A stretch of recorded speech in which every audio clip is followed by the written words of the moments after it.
Hear me well? I cannot hear you, of course, but I would like to start our meeting with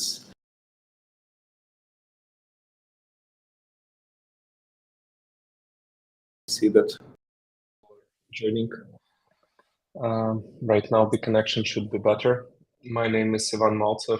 I'm a general partner at 3X Capital. I'm responsible for managing our research department, organizing investment committee meetings every month, and also building partnerships and relationships with institutional investors. And of course, managing our team. So happy to have you there. Today we will have a meeting that will be dedicated to on-chain metrics of different blockchains. We will be quite specific and we will review several platforms, analytical platforms that will provide us comprehensive data on the financials of leading blockchains. Just yesterday, we had an insightful session where, together with Petro Yanitsky, our senior investment analyst, we discussed the financial statements of several blockchains like Ethereum, Starknet, Optimism, Arbitrum. And today, I will show you a few tools. The first one will be Token Terminal, where we will review the financial statements. And if we will have additional time, we will go through DeFi Llama and also another tool called Dune Analytics. Hopefully you hear me well, and we will start with the presentation.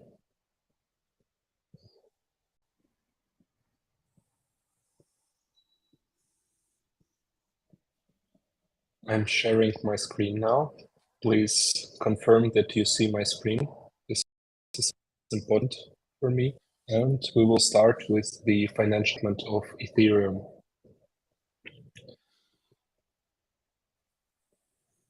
So let's start. In August 2023, Ethereum received more than $152 million in fees. It's slightly lower than the previous month, than July, but we can see that supply side fees were also lower, like 30% lower, almost $30 million. And Ethereum generated revenue of $122 million in August. There are several expenses that lead it to only $33 million in earnings. So to calculate earnings, we have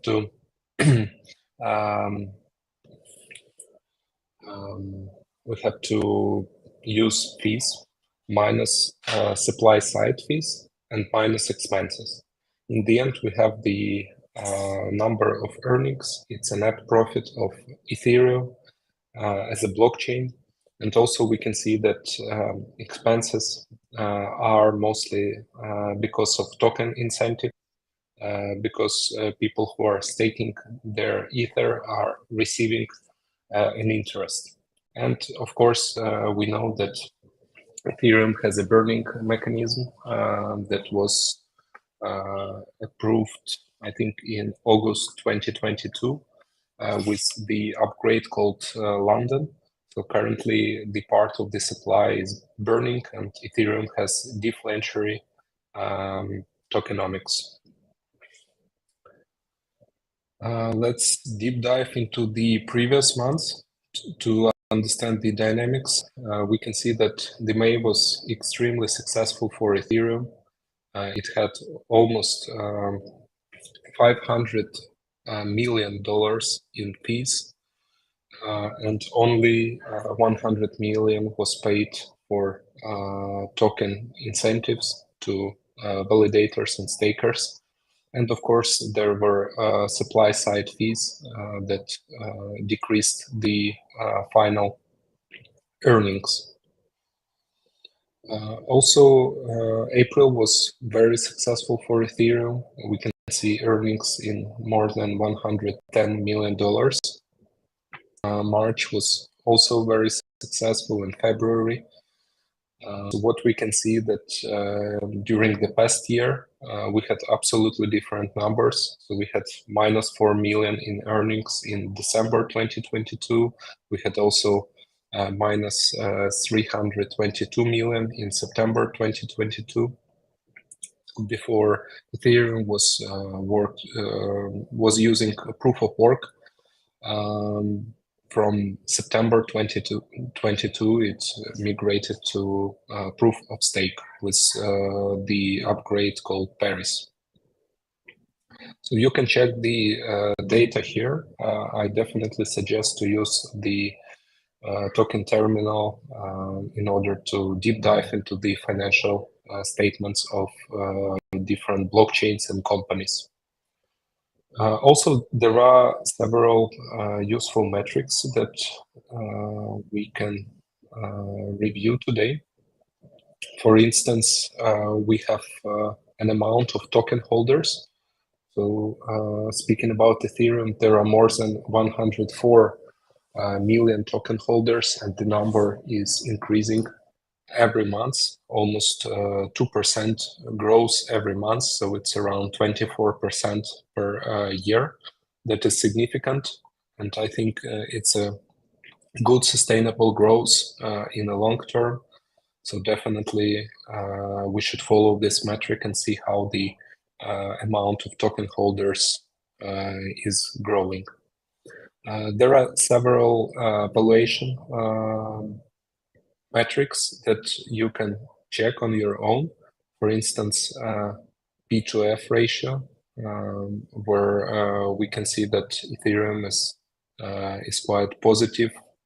Also, P2F ratio that is not connected to the FDV, but to the circulating supply currently. But as we know, Ethereum has an unlimited supply, but due to the burning mechanism that is active for more than 1 year, we have a deflationary model where around 0.5% of Ether are burned per year. Also, there is a P2S ratio to FDV that is higher. I think it's profit to supply ratio if we will deep dive into the name. There are also several important metrics that we have to consider when we evaluate any blockchain. The first one are active users daily. So we can see a huge amount of daily active users. So if we can understand that there are more than 104 million ETH holders, we have around 318,000 people who are using Ethereum network daily. Weekly active users, 1.5 million, and monthly almost 5 million users. We see that the number has decreased from the June, but I think when the in September, October, we will be definitely growing because people are coming from vacations and starting to working with their investment portfolios and playing games and doing other things using Ethereum. Also, an important metric regarding core developers who are also human beings. That's why probably the metric has decreased for almost 7% in August. So we have around 182 active developers. As far as I remember, the platform calculates active developers as users who committed more than one time during the month, some changes to the GitHub. So we see that 102 people are actively working on Ethereum in August. Also, we can check this metric, for instance, in June this year, it achieved more than 110 active developers. Also, we can see how many code commits were done during the months. In August, we had 1,000 code commits that were done. So of course, developers are humans and they would like to have some rest. I will check the chat and see if you have any questions. Feel free to write something there.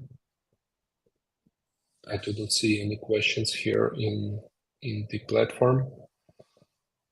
Just give me a second. Maybe I can check them on LinkedIn.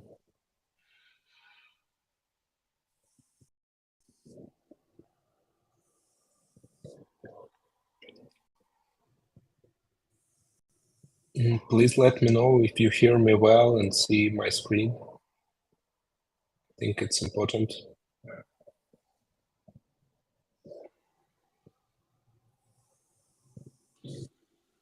Just a second, I would like to check the questions and comments. Yes, I see a few comments.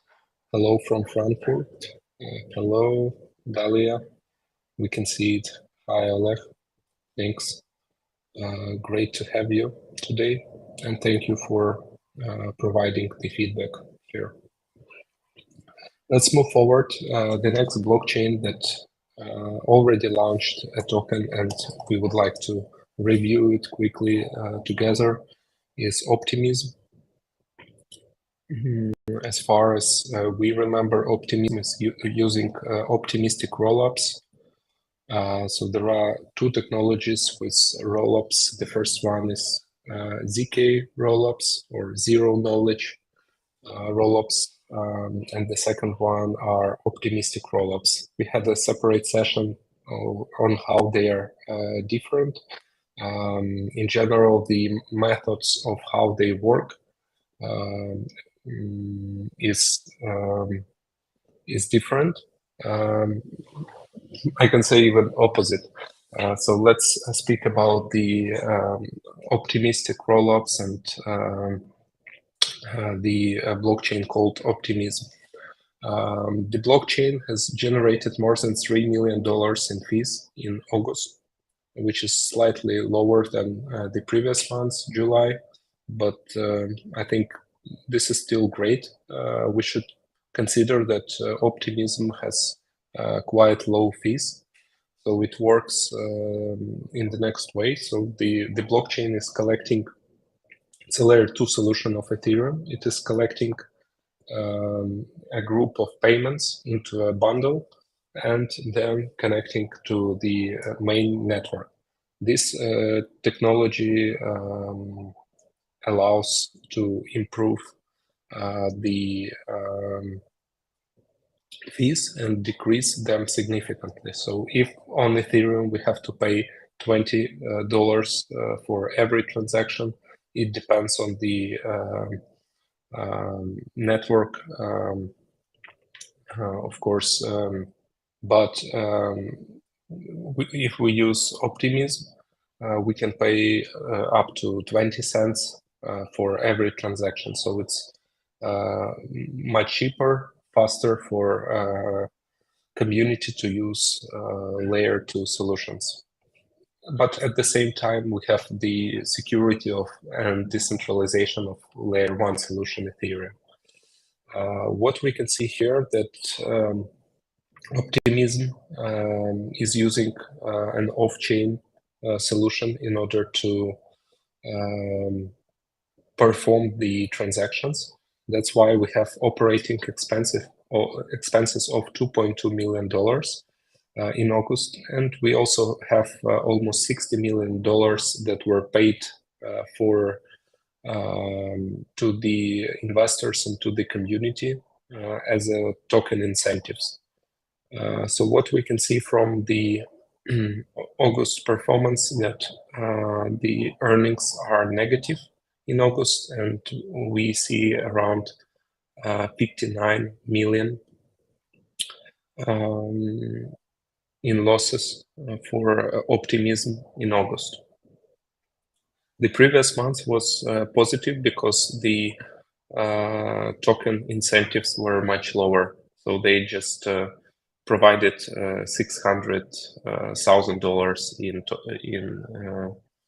in tokens. The previous months, the June was also negative because of the high token incentives.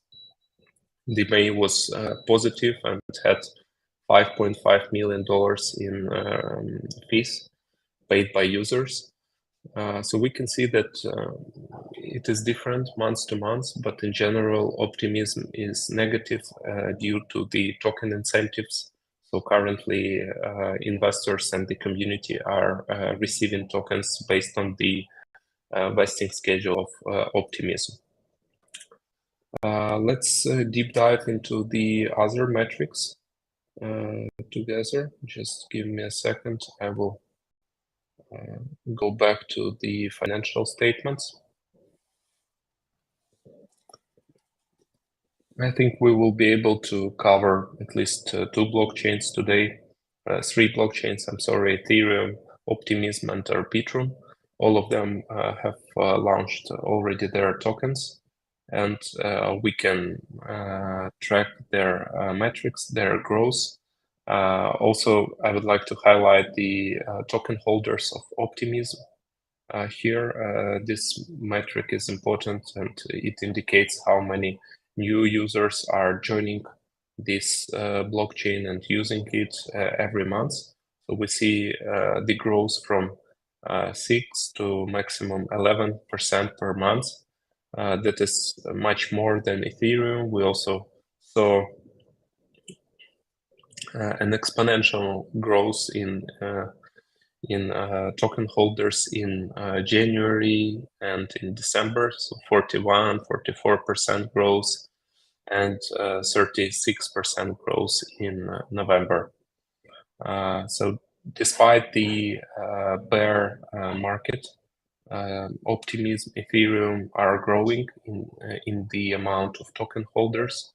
So this is a very positive metric that highlights a sustainable growth, not only of a huge network with more than 1 million token holders, but also layer 2 solution Optimism that is also growing in the terms of users. We can see also a significant growth in the active users daily. So every month it is increasing from 10 to 29%, and this is very positive. I'm pleased to see these numbers here. And regarding the core developers, we also see that the June and July were not so active in terms of the development, but right now we have a huge increase in core developers, and August is very intensive for Optimism. So probably few updates will be introduced soon to the users. Let's move to the next blockchain. It will be Arbitrum for today. Please let me know if you have any questions. I will check the chat in LinkedIn right now. Great. Feel free to inform if you do not hear me or do not see me in the chat. I'm coming back to the presentation. So speaking about Arbitrum, it generated more than $3 million in fees in August. And also we can see that expenses, operating expenses are quite high. So it also uses centralized software to cover the operating to use this technology. So that's why we see that operating expenses are more than $2 million here. But we do not see any token incentives, probably because Arbitrum didn't have any token unlocks during this month, and the token was launched, if I'm not mistaken, in March this year, so quite recently. What we can see here is earnings are positive for Arbitrum, so it's earning around 1 million every month from June to August. It's positive, and May April are also positive in terms of earnings.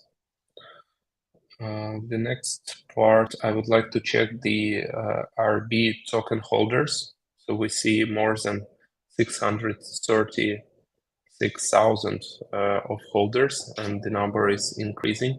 The very active month was May, when the token was just recently launched, and it increased amount of holders in April and May, almost doubled it from $150,000 to 346. It's more than 2x in amount of token holders.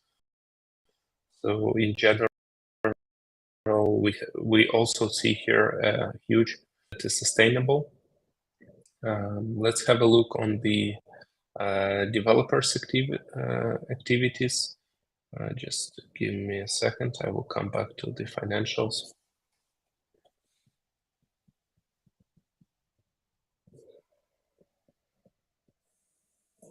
Yes, what we can see here that the amount of core developers has decreased for 10%, and in general, there are not too many code commits that were done during this summer on Arbitrum. So we see around 425 code commits in August. That is a growth from July, but a small decrease from June this year. I will send to you the link to this financial statement to the chat, so you can use this on your own, especially if you invest in different cryptocurrencies. You definitely have an access to the financial statements, and it might be very valuable for you to understand if this blockchain is growing in the long term, in terms of users, in terms of fees, earnings, and development in form of core developers and code commits. Let me also introduce you the next platform. It's called DeFi Llama. Please inform if you are already using. I will start with the basic but very important metric that we use when we evaluate different blockchains. It's called total value locked. Of course, we can see that on Ethereum we have the majority of the capital, almost $29 billion locked on Ethereum. The next network is Tron with $5.46 billion TVL, total value locked as TVL. Binance Smart Chain has more than 4 billion. Then we can see Arbitrum with 2.45, which is great in my opinion. And even after the launch, the amount of the size of TVL didn't decrease. So this is a good sign that people are actually using and locking their capital in this scaling solution, Arbitrum. Also, we can see a Polygon, Avalanche that are having slightly more than 1 billion in TVL there. I'm curious regarding Optimism. It has 858 million in TVL. We can check the dynamics there. So what we can see also here, as I mentioned, the TVL amount of active users on every network. Also, you can check in DeFi Llama. You can find volumes, fees, and a great ratio that we use. It's market cap to TVL. So when we see that the metric is higher than 1, it's a very positive sign for us regarding this blockchain. There is a great tool to compare different blockchains. So we can check right now to layer 2 solutions. Ethereum. Both of them are already launched and have tradable tokens, so we can check their activity. So the blue one is Optimism, and a green is Arbitrum. Just would like to remind you that on March this year, Arbitrum has launched the token, and we saw a huge decrease in TVL and then a sustainable growth. So currently we have the same numbers, around $3 billion in TVL on Arbitrum. With Optimism, we have a slightly different situation because the token was launched in 2022, and the TVL has grown. Probably people were participating in different airdrop activities in order to receive the tokens in the future. So we can see that the TVL right now is stable. It's around $1 billion. That is also a good metric for Optimism. We also have here different metrics like treasuries. So here you can check different projects and protocols, how much they own in their treasuries. For instance, Mantle Treasury owns around 3.5 billion total in treasury. That is a significant amount. You can check other protocols on your own. I wouldn't deep dive here. There is a new tab with protocol expenses. So also we can check how much different DeFi projects and blockchains are spending. For instance, as I know, Lido is paying a lot of fees and has high operational expenses. That's why the annual expenses are quite high, but the profits are much higher here. So you also can check other categories here. I wouldn't spend a lot of time on this, but also there is a category that we discussed today, fees and revenue.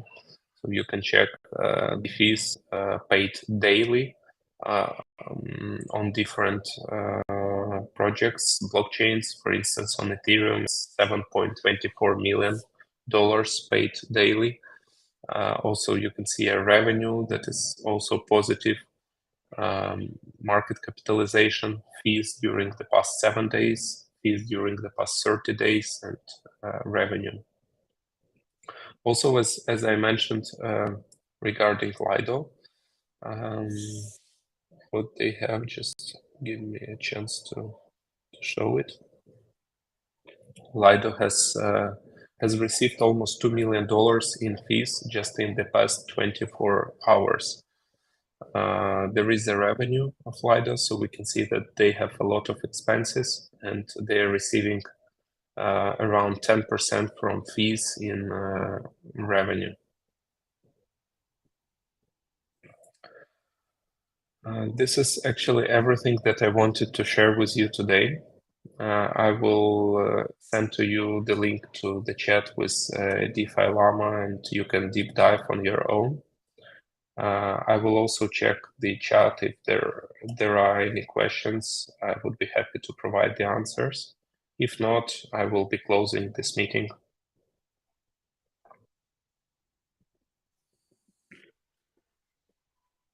I do not see any questions in the chat. So thank you for joining. It was a pleasure to be here, and as always, happy to share and learn together. Wish you a great rest of the day. Bye.